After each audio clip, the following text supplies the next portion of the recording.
Good morning সবাইকে। কেমন আছো তোমরা সবাই? আশা করি ভালো আছো। তোমাদের ভালোবাসায় আমরা অনেক ভালো আছি। ব্লগটা অনেক দিন পর করলাম, কারণ বাড়িতে কাজ হচ্ছিল, তো তাই জন্য আমি তোমাদেরকে কোনো ব্লগ দিতে পারিনি। তো আজকে যেহেতু আমি একটু ফ্রি আছি, তো ভাবলাম যে তোমাদের সাথে কিছু শেয়ার করি। ফ্রি বলতে গেলে মেয়েদের স্কুল খুলে গেছে, এটা তো আমাদের ডিউটি শুরু হয়ে গেছে। এই সকালে বাসি কাজ বাজগুলো আমি এক এক করে সব সেরে নিচ্ছি। নামার পরে ওদিকে রান্নাঘরে আমি ভাত বসিয়ে দিয়েছি, রান্না চাপিয়ে দিয়েছি। একদিকে রান্না হচ্ছে, একদিকে ঘরের বাসি কাজ সারা হচ্ছে। মেয়েদেরকে ডাকিনি, কারণ আমি যখন কাজে বেরোবো তখন ওদেরকে ডেকে বেরোবো, ওরা স্নান টান করে রেডি হয়ে থাকবে। তারপরে এসে আমি ওদেরকে টিফিন দিয়ে দেবো, টিফিন গুছিয়ে দেবো, দিয়ে ওদেরকে নিয়ে বেরিয়ে যাবো স্কুলে।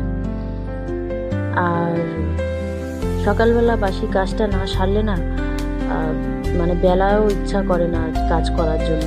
তখন মনে হয় যে বসে থাকলে মনে হয় যে বসেই থাকি, গাটা ছেড়ে দেয়।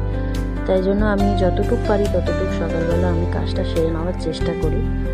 আর তখন আমার মাম্মামও থাকে না, মাম্মাম তখন ঘুমায় আর আমার মেয়েগুলো ঘুমায়। তখন একা একা চুপচাপ হয়ে অনেক কাজ করা যায়। আর বাচ্চারা ঘুরোঘুরি করলে না কাজ করাই যায় না, কাজ এগোনোই যায় না তখন।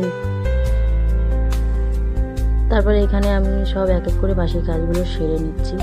আর সবচেয়ে বড় কথা হচ্ছে আমি কিন্তু লাঠি দিয়ে ঘর মুছতে পারি না। লাঠি দিয়ে আমি ঘর একদমই মুছতে পারি না, যার জন্য আমি হাত দিয়ে ঘর মুছি। তারপরে চা বানিয়ে দেখলাম বোন উঠে গেছে, বোন আর আমি একসাথে চা খাচ্ছি আর অনেক গল্প করছি। রান্নাও প্রায় আমার হয়ে গেছিলো। তারপরে আমি চা খেয়ে আমি বেরিয়ে যাব কাজে। কাজ থেকে এসে মেয়েদেরকে নিয়ে চলে যাব স্কুলে দিতে। তারপরে স্কুলে দিয়ে আস্তে আস্তে তোমাদের দাদাভাই চলে আসবে, তার সাথে আমি একসাথে চলে আসবো। তো আমার এই ছোট মিনি ব্লগ কেমন হচ্ছে অবশ্যই কমেন্ট করে জানিও।